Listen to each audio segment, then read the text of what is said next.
टमाटर जैसन गाल लाल बा। तो दोस्तों आप लोगों से हम बता देना चाहते हैं कि भोजपुरी इंडस्ट्री के सुपरस्टार कलाकार धनंजय धड़कन का गाना जो कि टमाटर जैसन गाल लाल है, जो कि इस गाने को आप लोगों ने इतना प्यार दुलार आशीर्वाद दिया कि 1 साल के अंदर में इस गाने को आप लोगों ने 1 करोड़ लोगों ने देखा और इस गाने को प्यार दुलार आशीर्वाद दिया।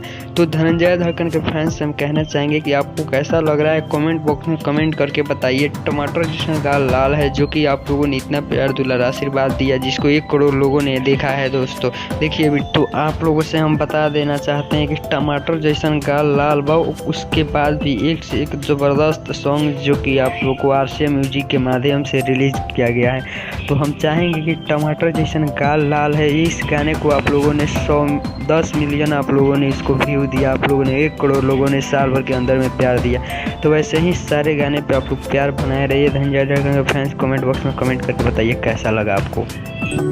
भोजपुरी की खबरें जानने के लिए सब्सक्राइब कर लीजिए BS रिकॉर्ड भोजपुरी न्यूज को।